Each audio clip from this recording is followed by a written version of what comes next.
of the AUC Art Collective, and I'm going to welcome Tyree.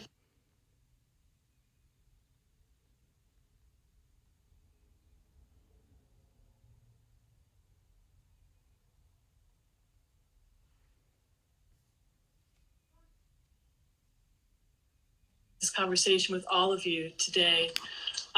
Hey. Good morning. Good morning. How are you? I'm doing terrific.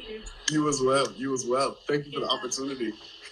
So I also just want to give a shout out to my daughter, Nora, who's helping me out here. She's my production designer. And Monica Dean, who is the director of the Conway Center for Innovation and Entrepreneurship at Smith, who together we are sitting it out here as we shelter in place.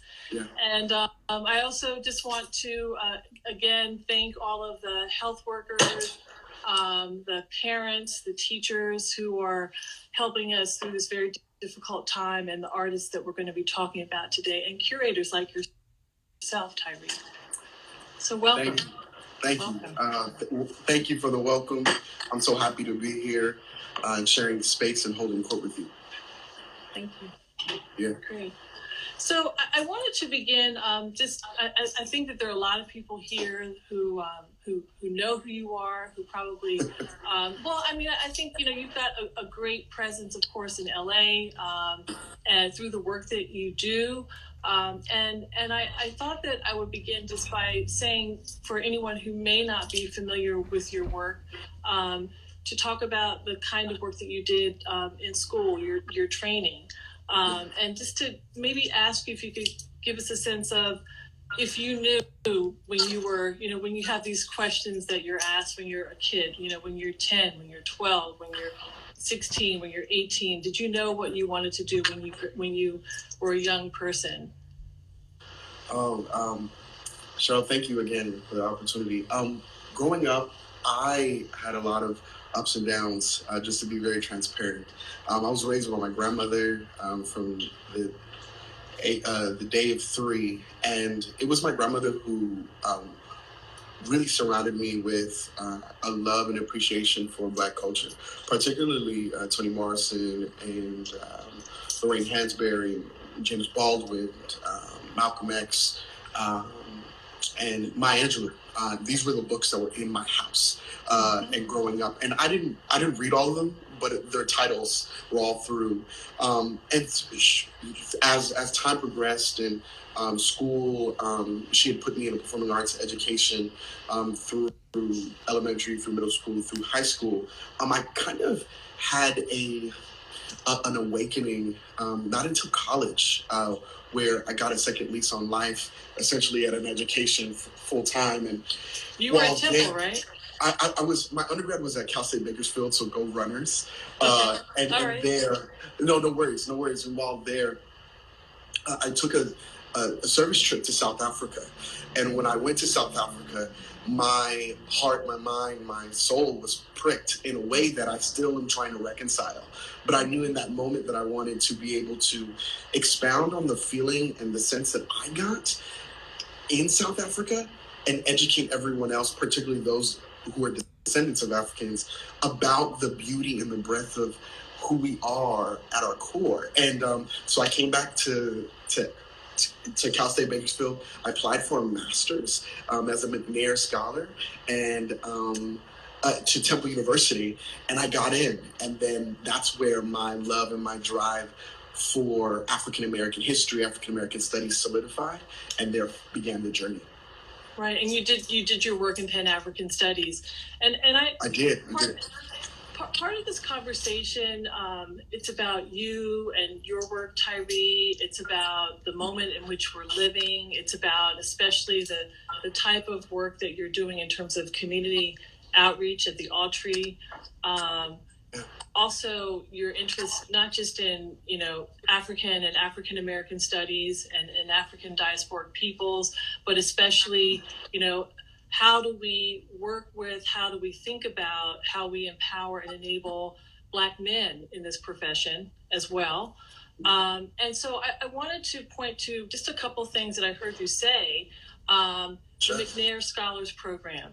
I mean, it's really, really important to, I think, just shout out to different programs that help to empower and enable students to do the kind of work that they want to do in African American studies, in sociology, in museum studies, art history, as an undergraduate. So the McNair Scholars Program is really important. The Mellon Mays program is also important.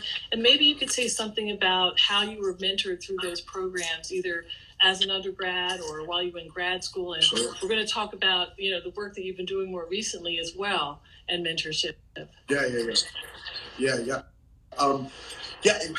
it not been for those programs, the Educational Opportunity Program that gave me the bridge between my high school and my undergraduate years was pivotal and vital. Had it not been for the McNair program that even opened up the conversation for me to even forecast or ideate on the possibility of me being in higher education, because at that time I thought I was going to get my 4 years in for my degree and come on back, but they opened me up, and understanding who Ronald E. McNair was, for those who don't know, he was a former astronaut and responsible for so many other breakthroughs, and him as a Black man creating this program, at least in his memory, has a long legacy and a tradition that opened the door for me, and so having these vital steps in my career has only given me this syncopic kind of approach, where as I'm looking forward, I'm always looking back, but also in a very practical way. Like as I ascend or as I climb, I reach down or reach out so that people can climb beside me, not underneath me. So it's a part of who I am, and I would not be who I am without these programs that I just mentioned.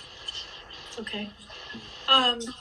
So can we talk about some of the work that you've been doing more recently at the Autry?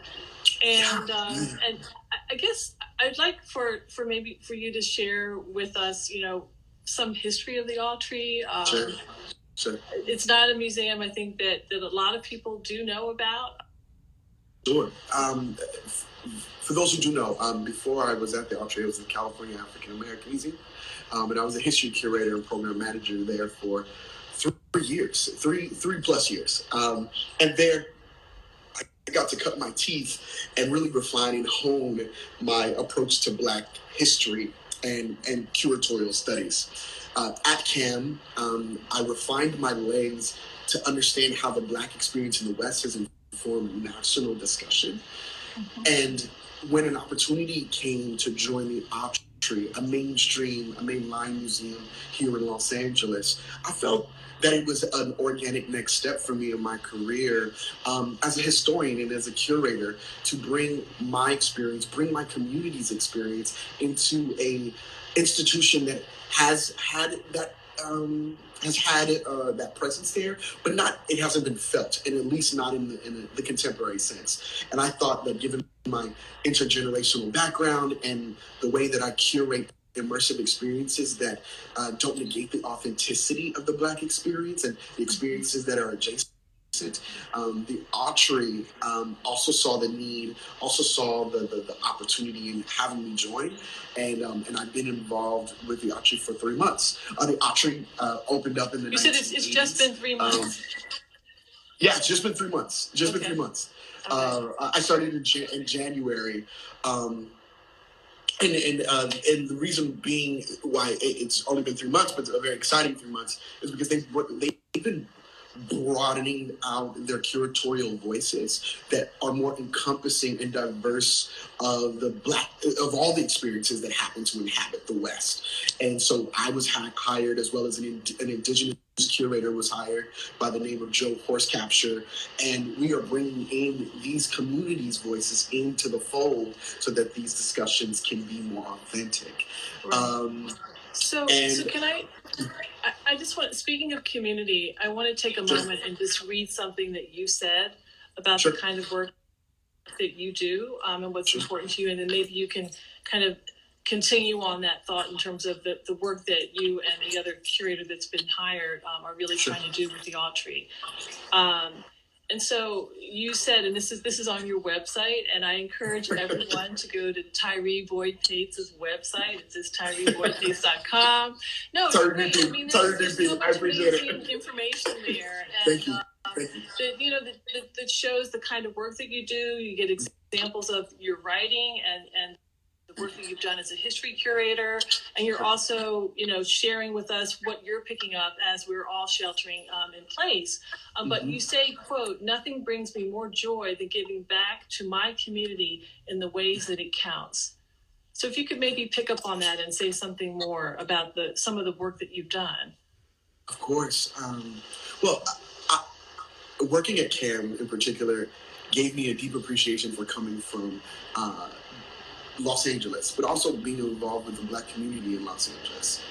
And having been able to document, record, display the Los Angeles, the Angelino Black experience, taught me something that I think the museum field as a whole could incorporate, which is we as curators are just stewards of objects. We are just stewards of information. We are just stewards of collections. And so that it's very wise for museums as a whole to not to have curators curate from the communities in which they're documented. Right. And I didn't know that that was going to be a through line in my career, but sure enough, being a Black Angelino and coming and how to that, it was organic. When my first exhibition at CAAM was No Justice, No Peace, LA 1992, an exhibition about the Los Angeles uprisings that happened in South LA.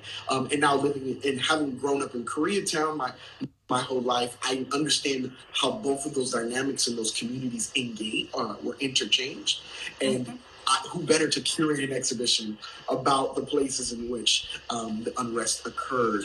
And so I only curate from the experiences that I have. I only curate from a diasporic lens. I only curate from a national standpoint that I have involvement with, because I felt like it would be disingenuous to curate exhibitions about communities that I didn't have, nor do I have stake in.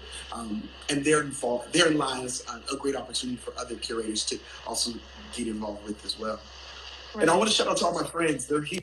So I appreciate y'all in the comments. I just really do. I love y'all. I'm answering for all right. Hey, Cheryl. I'm sorry. So you can see the comments now? I think so. At least I see when my friends are giving hearts. So I tried to turn it off so I don't get too distracted. Cool. But I want to acknowledge all of them. All right. Great. Yeah. I see Mel Harvey is here. Yeah. Yeah. So thank y'all. Thank y'all. Yes, thank you. If you could say something more about being a curator of history and culture, sure.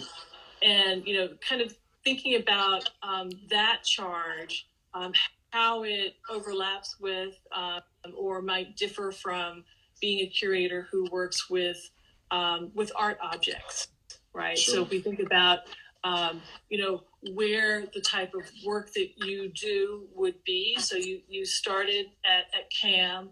You had mentors at CAAM. CAAM is a Smithsonian satellite museum. Affiliate. Affiliate.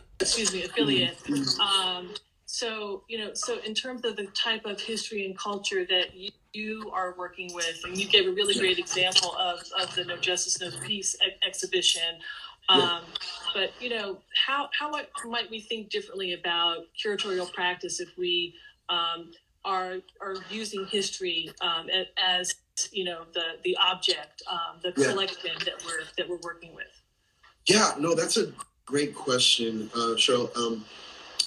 First, I want to give a great deal of acknowledgement and appreciation to Naima Keith, formerly of Spelman, who was the chief curator and deputy director at CAAM, who brought me on to staff 3-4 years ago and really encouraged me to look at history from a lens that was not only authentic but immersive, and also it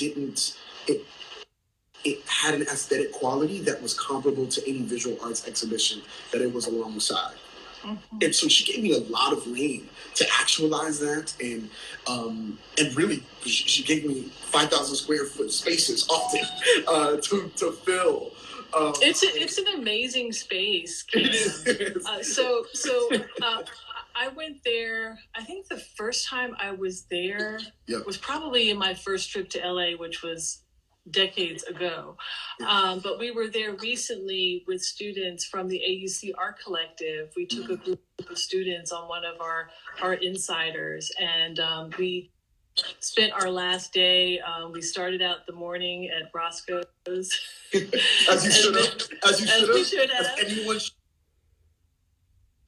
And I think there are at least a couple of exhibitions that you had a hand in that are still there, right? Yeah. Two of them are Cross Colors, Black Fashion in the 20th Century, and then Making Mammy, 1848 to 1940. 1840 to 1940. So yes. Making Mammy, a look at Black femininity, 1840 to 1940. So I just have to. Those are my children. These are my children. I have to remember. I remember the Cross Colors. Yes. I remember the exhibitions, but yeah. Yes. And that the Cross Colors in particular, which I'm very, very proud of. It was not only a fashion exhibition, but it was a Black history exhibition that weaved in Black history with all of the fashion moments that we find to be pertinent. Because we look, the curatorial team, and mind you, it was a team effort. It was me, Taylor Barthwood Porter, and a host of others who curated that exhibition. But we wanted to make sure that people knew that Black fashion is political, and that Black fashion is historical. And Cross Colors was just a great nod to give that attention to, and we did it with a lot of color. I remember. So I have a question. So one thing I just want to say, if you have questions, there's a question function. If you could please put them there, that would be great. But I'm going to read a question that says, at which point does classicism take control of museums in place of social justice? And that's from Swertgard. I don't know if I pronounced it correctly, but yeah. The origins of museums.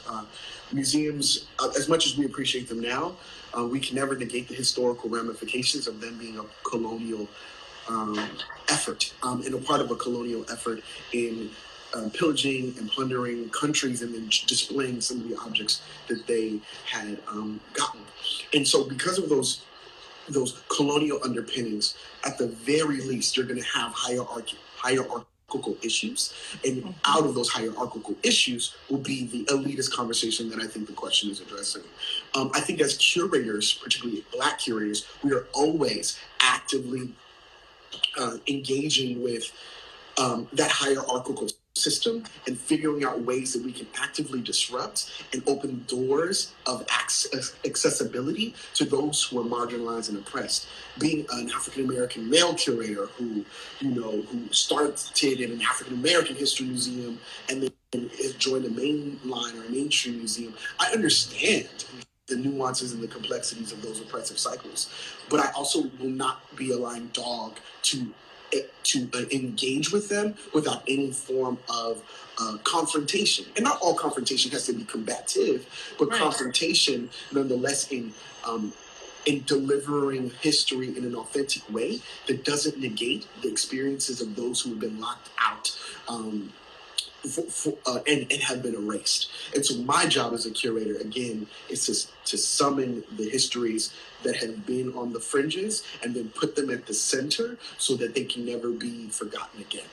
Right. And I think you've given us some really great examples. Can you talk about some of the projects that you are working on now for the Autry? Yes.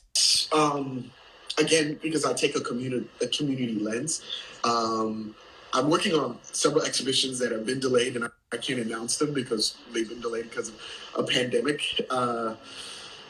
But one thing that I'm very excited of that has gone live this week is an initiative that the Curatorial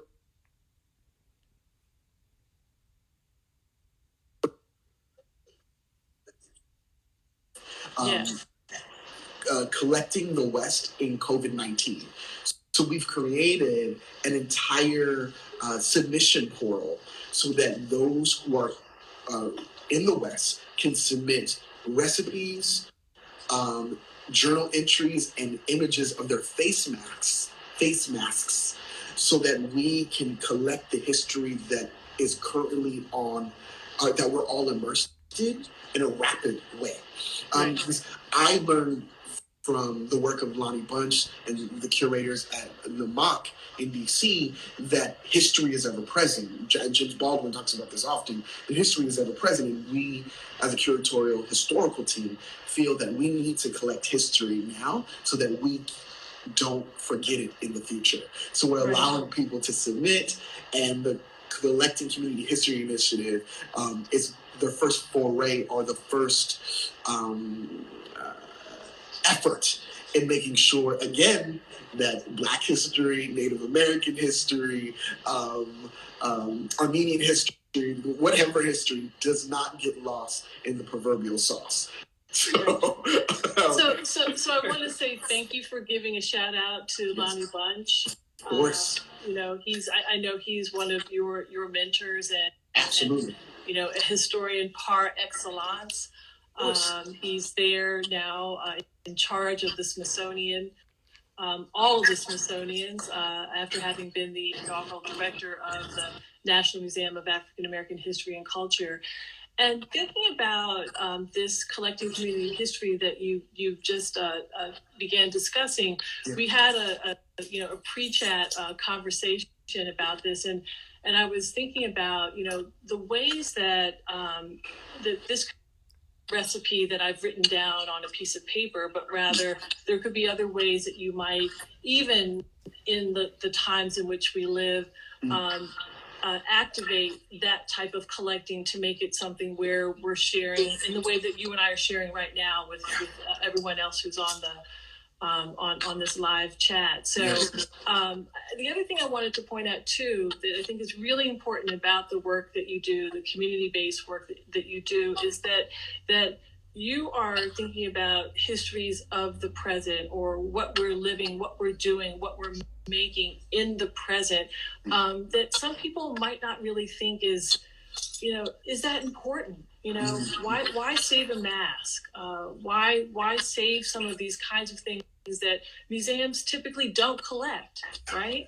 Yeah. And so I think that you're pointing to, ways that you can do curatorial practice in communities, in spaces where people don't often think the museum, the Royal, Wheat Museum did not necessarily think about these kinds of communities. They did not think about these kinds of objects that were meant to be collected. Right. So what I'm trying to say too is that there's sometimes these ephemeral objects, these objects that are that I think only the skilled historian like yourself can see how they are also enabled to tell stories and to participate in having these sometimes really difficult conversations about whose history matters and why does it matter. Yeah. That's a great statement and question. I think museums that want to stay relevant, at least, need to rise to the occasion. Mm-hmm. And the ways in which they can rise to the occasion is to engage their publics and their patrons in a way that is sustainable, equitable, and transparent. And the best way to do that is involving them in initiatives and projects like what we're doing at the Autry. And I think given that we are trying to reconfigure approaches about what it looks like to even go into a museum post-quarantine, post-COVID-19, it forces us to reimagine what it means to be in a museum to begin with. And as a curator, I'm on the forefront of that conversation on a daily basis. We're curating where the possibility will be that people will have to be 6 feet away from each other. They'll have to still socially distance when they walk into an exhibit. They'll still have to potentially wear a mask when they walk in. And so as a historian and as a curator, I am going to rise to the occasion like the Autry is seeking to do in saying that we have to capture the stories now so that our children's children tomorrow will see how we interface with this crisis. Because, and that's what it looks like to curate in a quarantine. Like, that's what it looks like. And also, I hope that this inspires people in their homes to curate within their homes and create or really think intentionally about the things that they kind of would throw away as archival objects, and so that they realize that this actually deserves space, whether it's at the Autry or in their a safe deposit box. That this is something that generations to come will ask us, what did we do in the midst of this? And I just get to do it with a really large institution, but I'm not satisfied with keeping it. It really does make us pause. I mean, we've been in the practice of rationing things that we have here. Normally I would take out the recycling, but seriously. But seriously, I know, I agree with you. There are things that I know that I can save that my daughter might use for a science project or something like that, or that we reuse. Yeah, completely. Right. So it makes us think about, again, about sustainability, and sustainability as it relates to the relevance of museums. I mean, we could talk about, and I think I had it as a topic to discuss, the number of mainline institutions, especially in LA. And I just have to say, thank you, Tyree. I know it's early in LA. Thank you for... No. The pleasure is mine. I choked on my water. The pleasure is mine. I was already up. I have Zoom calls to do today. Yeah. I'm at work, so it's all good. Yeah. But I got extra spiffy for you today. I'm usually... Thank you. I have on my Atlanta Falcons t-shirt. Hey, listen. See it, but underneath is the Lakers jersey. I promise you.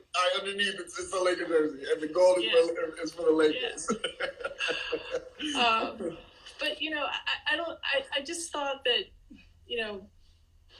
if you wanted to weigh in at all on any conversations that you might have had with other colleagues based in LA on the situation of certain museums that are unfortunately in a position now to have to furlough people who have worked for them, many of them for many, many years, some who might only be temporary workers. And I know that there's been a lot of discussion about how, often that first line of people who are being asked to take this extended leave are people of color, right? Yeah. People of color who are actually working in positions, whether they be curatorial or even in education, that do the type of work that you do, do the type of work that's so very needed, right? So if we're going to talk about, how are these mainline institutions going to continue to be relevant, right? Is this kind of work that, you and I know is so incredibly relevant because it brings the community in, and it also enables us to tell our stories. Yeah. How is that going to happen if all those people are going to be the first line to go? Yeah, it's a really serious conversation, and the future of what museums will be and who will rise again out of this is one that is a conversation we have to have. There are museums that are mainline that are unfortunately furloughing many of their staffs in order to wade through these waters. And my attention, my admiration, my respect, and my empathy goes out to those staffs who are currently being furloughed and unfortunately laid off, because again, they're usually the first line of defense when the museum is open with those publics. And so they're the front facing. They're the face of the institution, and so to see them not being able to be retained is another financial conversation that museums as a whole has to have. And I hope to be involved in those conversations. But I also want to kind of pivot your question, because I want to situate it alongside the future of culturally specific institutions after this. Mm-hmm. Because those who aren't state funded like CAAM is, who fortunately is in a good space, at least from what I've heard, and I'm excited to hear about, that these culturally specific institutions that don't have the state funding and who don't have the dollars to keep their doors open, who didn't have the dollars before this pandemic, their futures are very, very frail. And I hope that we in this chat, I imagine all of us are respectfully involved in culturally specific institutions who use our dollars, our resources, to support institutions like Weeksville in New York City, or MOAD, who also is running currently a auction to keep its doors open. Museum of the African Diaspora in San Francisco. Yes. And I know James is in the chat, so I know James is here. Yeah, I know that James has direct proximity, but also other culturally specific institutions, Black ones in particular, that and the others just need their doors open. So I pray that we can rise to the occasion to support them. Because furloughs, we're talking about furloughs for $1 million institutions. We're not talking about furloughs for those who live on a budget, an operational budget of 1 to 2. So it's very a zero cost operational. Or zero cost, exactly, on a volunteer basis. I mean, I want to say that when I first saw many of the articles coming out about what's happening to our cultural institutions, especially being on the East Coast. And also being very close to New York and seeing what's happening in New York, one of the first thoughts that I had is that, for many culturally specific institutions, we're always working, at a deficit in terms of, the finances or the resources to do what we have to do. Yeah. And it's the kind of, community involved work that has a purpose, work that really looks at sort of the social landscape that I think keeps us going and makes the work relevant. Being able to try to pull in these different strands of creativity to do the work that we do that makes it relevant, that also sort of stretches the dollar farther than it has to go. Right. So I want to maybe ask the question in a different way, and this is something that you began in our conversation talking about, and that you and I spoke about, but how might we also think about creating pipelines through mentorship, pipelines through certain kinds of programs? As I said, we are the AUC Art Collective, the Atlanta University Center Art History and Curatorial Studies Collective. Right, and so we are here to train the next generation of Black art historians and curators and people who are working in the museum professions. And, we are also in the process of creating a pipeline through programs such as our early college program, where we have students who will be learning online this summer about art history and curatorial studies, students who are in the 11th and 12th grade. But we're also really interested in thinking about, other kinds of and forms of mentorship and pipelines that we can create in order to keep the conversation going, and also to go beyond the 4 years of college that one might enter into thinking about graduate school and other museum professions. Right. Yes, I would not be here if there wasn't a pipeline created. The talent that I knew I possessed, but it allowed me to adapt it to a curatorial framework.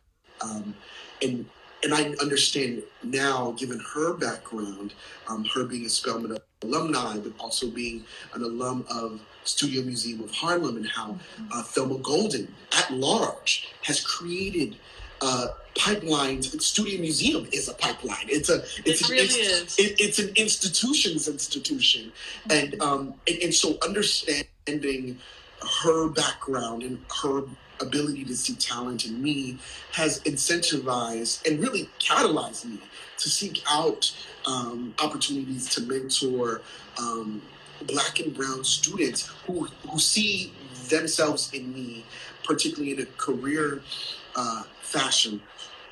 And so I have been actively engaged both on social media and in the trenches and trying to get Black men in particular excited about being future museum curators, future historians. I know that the probability, the likelihood of me seeing myself working inside a museum was very small. I didn't start working in museums until I was 27 in a curatorial capacity. And had I had the AUC Art Collective as an undergraduate student, I'm sure I would be well on my way at the Met or the Louvre, you know, because of the great work that you guys do. But I know you all just started last year. But this is why this live is so important, because I wanted to be able to partner and discuss how mentorship is so vital. Well, there's one student in particular who's you and I both know, is Kyrie, who my name's Tyree. Yeah, Kyrie and Tyree, and who sought me out on his own, who happens to be a Morehouse man. And who's also from LA. Who's also from LA, yes, right. as well. Who sought me out based on the work that I have done at CAAM, and also his internship that he had at the Peterson Museum here in LA. And him and I have been engaged for months about his curatorial pursuits, his desire to see himself on a fast track to becoming a museum. And I said this on a podcast, and I'm going to say this again. My job at the end of the day as one curator who makes another curator who makes 5 curators who happen to share the same historical background and descent, my job is done. And so I'm really excited about what the AUC Art Collective is doing. I'm excited about the students, both male and female, and however they identify at both institutions, about the desires to engage the larger museum field, because according to Mellon, only 4% of all curators are African American. So if we as Black curators unapologetically have to be the vanguard, but also the front line in creating access points for the next generation. Because I want a friend of mine, her name is Timothy, and we talk about we need these students to take our jobs. Yes. I am not here to look pretty for the next 30, 40, 50 years. Like we need more curators. We need more Cheryls. We need more Tyrees. We need more Laurens. We need more Kyries.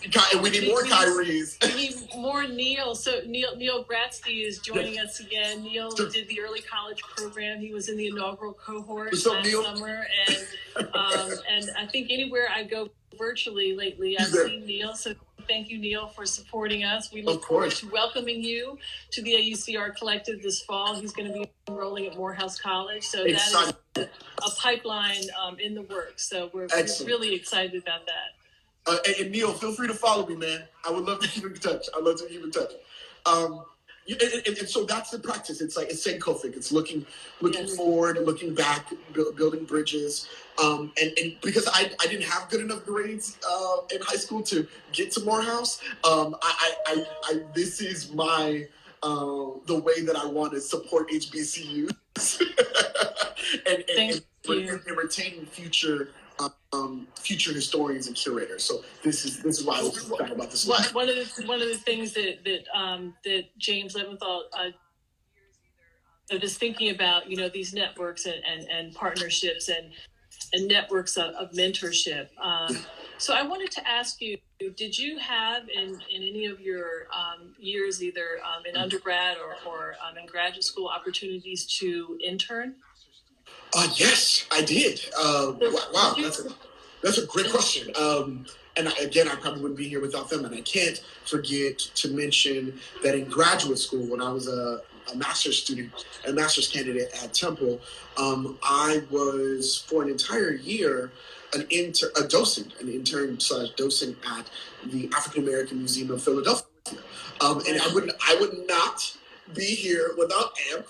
And that was almost 10 years ago. And I remember I would go after class, I would dress in all black, and I would stand in the galleries and point to certain objects and give tours to students. And ironically, I end up doing that now for my own exhibition. So I would not be here without AMP And also I was very close and adjacent to the Bloxham collection at Temple University. Oh, wow. Which also was too rich of an experience that I'm always still, unpacking. So the Bloxham and AMP in Philadelphia were just really important staples. And then also volunteering at CAAM when I came back, to Los Angeles. So volunteering, interning, was just vital to getting me to where I am today, being across from you. So in terms of internships, you've mentioned one thing that I think is also important, but let me get back to the question I had about internships. Okay. So we're at this moment now where we're all, communicating the way that we do virtually. What have you heard, or what might be any recommendations that you have for students who are seeking internships this summer? We've heard that there may be a few museums that are trying to find a way through to reopening before the summer's out. And one of the great charges of this program is not only to have experts teaching students at Spelman College, Clark Atlanta, and Morehouse College, but also to be able to offer summer internships that are paid over the summertime to enable them to go out and get experience in the field. We're in the process now of working out a program that we hope will be able to service students who are not going to have those experiential internships. Mm-hmm. But I'd be curious to know what thoughts you might have about what can we do? How can we find a path forward? Because we have to keep learning. We can't just sit by the refrigerator and, continue to eat through this or what have you, right? We have to keep learning. You also mentioned the Bloxham collection, thinking about how internships are not just about, getting dressed and all. Internships also involve a certain amount of research. You usually will have a project involved in that. That research might involve community outreach and engagement, but it also might involve archives. And I'd like for you to say something about that, please. Sure. Well, fortunately, there are several internships that exist that undergraduate students and graduate students can take involvement with. And of course, they may actually take different shape given the lay of the land at post-quarantine. But like the Getty Multicultural Internship is one that I'm very fond of. I've had several students that I've worked with at UCLA when I was at CAAM who benefited greatly, and they helped me on researching and ideating on what would become future exhibitions. I think for undergraduate students, and this is advice that I've given to Tyree, that for those who are interested and involved or who are waiting for their application to internships to be approved, I would encourage them to use the internet to actually start to curate their own digital exhibitions and collections and repositories. And I know this sounds crazy now, but I really think I'm on the cutting edge of this idea. But wherever there's smoke, there's fire. So if students who want to be curators can take the template of the Kimberly Drews, who started a blog called Black Contemporary Art on Tumblr and curated her future, both digitally and physically. I think students who may have ample time or are waiting for their applications to their internships being submitted can actually say that they're working on curatorial projects or art historical projects now, so that they can make themselves more, what's the word I'm looking for? More marketable. Yeah. In those future conversations. And I know many of those people who are in this live right now already do that, but I think in the future, if you can show some digital competence or technological influencing, you will definitely be ahead of the curve. Right. I think that is such a forward-thinking recommendation, and one that it's digital competence, it's digital relevancy, and it's also, it will end up being a picture of the way that they think, the way that they curate. And what I would hope too is that, I think we've all gone on our virtual tours, our virtual museum tours, some are good, some are, yeah. So with that said, think about maybe a different way to deliver the idea that you proposed, curating an exhibition digitally or curating a tour digitally. I think that would be a really great way to start. Thank you for that idea. So I want to go to, there are a couple questions that have lined up. Sure. I want to see if we can get to. Okay, one is, what are 3 to 5 artists or pieces that speak most to the concept of breaking down the hierarchy and systematic racism? Ooh, that's a lofty one. I don't have an answer for that that I have prepared. But I will say, if you follow me on Twitter, I have recently created a thread of some of my favorite Black contemporary art that is speaking to me. And those people, those individuals are those of note, but also some who are emerging. I definitely have some artists that I think people should be aware of who are on the cutting edge. Kentura, Hassef, down to, I mean the like, but also if you want that short list, you can feel free to follow me and DM me and I can send that later. But I think Black contemporary art is currently in vogue right now, and we who are in those communities will not allow this moment to be a moment, but more of a movement. And so they're a major epicenter of that is the Underground Museum here in Los Angeles. That was a major terminal for the future of Black contemporary art, at least from this side of the country. And I'm very excited about the work that they do there, their collaborations with friends of mine like Genevieve Gagnard, and another friend of mine, Rashad Newsom, who I'm very excited about. These are just a few. And if you want that short list, I can gladly send that over to you. Yeah, definitely Underground. Thank you so much for mentioning. Of course, I got to give a shout out to all of them. Yeah. And we've also talked about MOAD, and I think these are really important institutions to continue to follow, as you said. Yes, and we would not be able to do the work that we do without these institutions. MOAD, CAAM, the Underground Museum, and the other institutions that are adjacent. Mm-hmm. Yeah. So in terms of thinking about a work of art, immediately what came to mind is Hank Willis Thomas's "I Am." Yeah.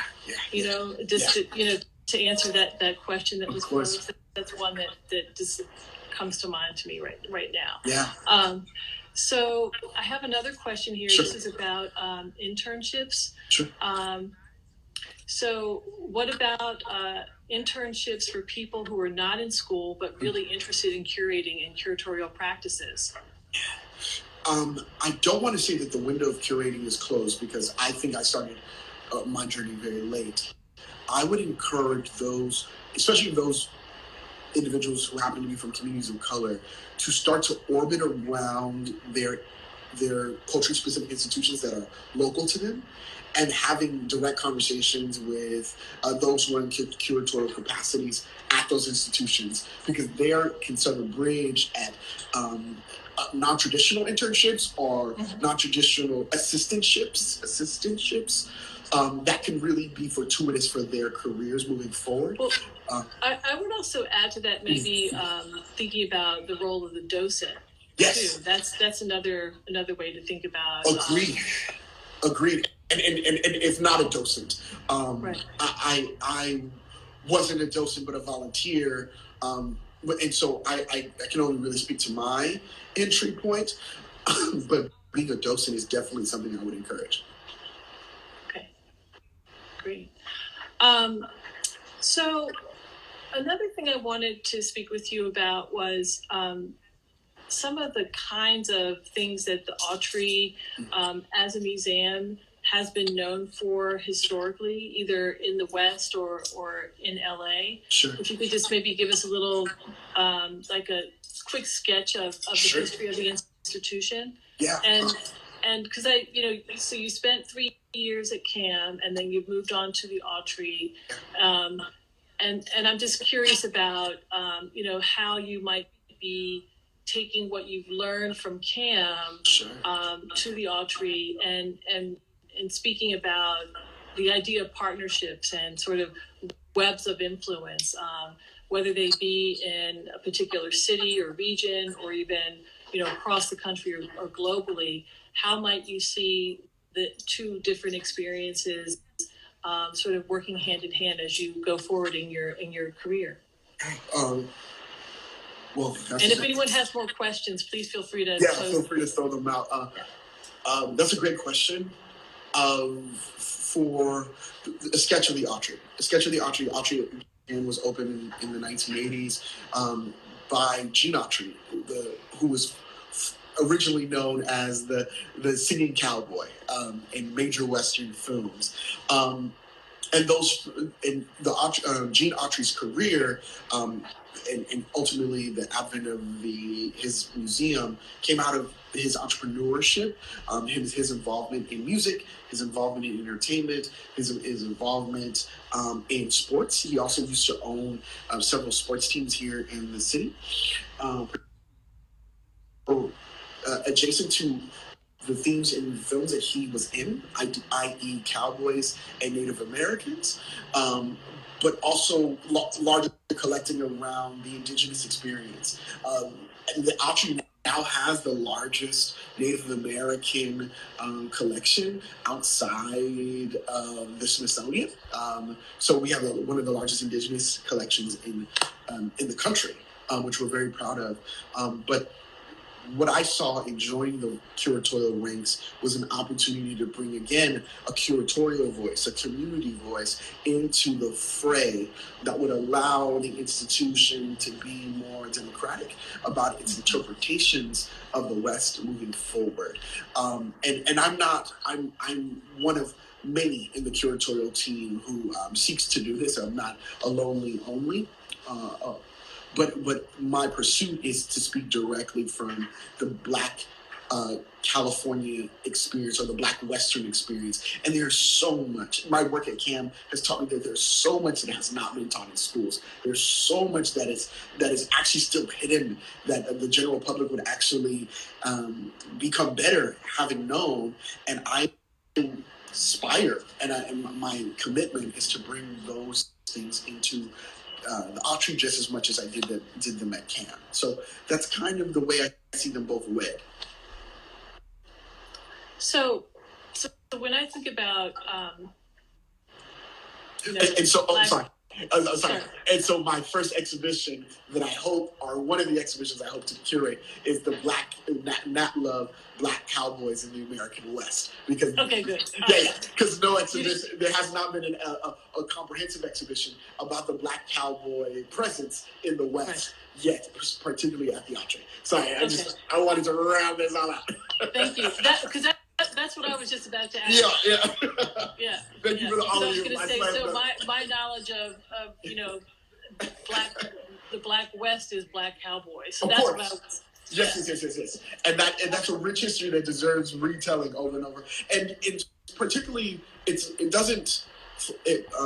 also think that how ironic that I'm coming in to do an exhibition about this in light of Lil Nas X's Old Town Road being the number one selling song in Billboard history, or the the highest charting song in Billboard history. So even him and the parallels of country music and Black country music and cowboy traditions really all historically come back to the center. And so who better, or what more of a privilege do I have, to present that to the general public in the next few years? That sounds great. Okay, so I have another. Go ahead. Another question. Question. So, who has been the biggest inspiration for your curatorial career or practice? The three individuals, again, that I'll name is Naima Keith, chiefly, One of them, Thelma Golden. She's golden. I'm very fond of her. And then lastly is Lonnie Bunch. Those three are my curatorial North Stars. And they constantly give me advice, both by their presence as well as their discussion. And and someone who feels very privileged to be in their proximity. Right. So we're really excited about that. And I've understood that that's been postponed now to the fall of 2021. Oh, has it? Okay. I think I got a word about that. Sure. And so she's been doing really great work too at the LA County Museum, another one of your nearby partners. Sure. And then I think, for Lonnie Bunch has a new book out, a new book called A Fool's Errand. And I would really recommend that you all, if you have the time, yes. Please order a copy of it. Please read that book. Please. It's actually the book that, and I can go on record and say this, it was actually the book that affirmed me in this transition from CAAM to the Autry. That is fantastic. Reading about his trajectory to ultimately where he is today, it actually gave me clarity about my curatorial and historical pursuit. So please read it if you're interested in delving into this. I think it's a worthwhile read. Yeah, and it's just beautifully written too. So we have approximately, let's call it maybe 2 minutes left. Oh, sure. Do you have any last words, any pearls of wisdom for us, for our students, for anyone who's out there listening, joining us today? Yes. I first just want to acknowledge you and Lauren for this opportunity to join you all today. I thought this conversation was rich. I also want to acknowledge all of the amazing people who are in my life who support me. Kale in particular. And all Kale's been here. I know. I'm so appreciative.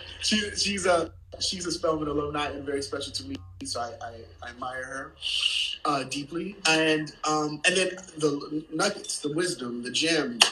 I would say Ava DuVernay says this. She says, "When you're in your lane, there is no traffic." Had I not believed in myself to chart my own journey and trailblaze through an education about my history, an education about museums, and an education about curation, I would not be here. And I would say that ultimately that at the core has to be the belief in self.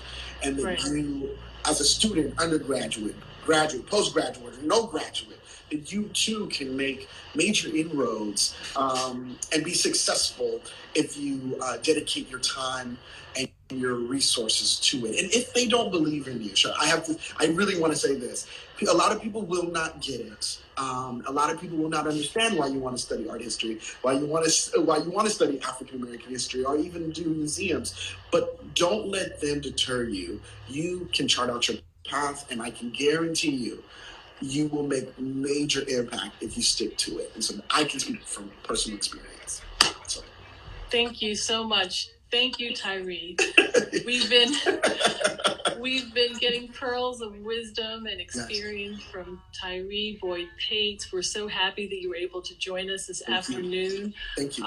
We've had a question about the title of Lonnie Bunch's book. Yes. A Fool's Errand. A Fool's Errand, yes. Yes, and then there's a subtitle to that, which I have to say right now I cannot remember, but it's about his journey into the museum world, and especially his journey to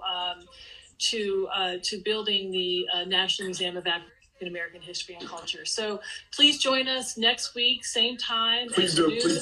on Thursday, or 9 a.m. if you're on the West Coast.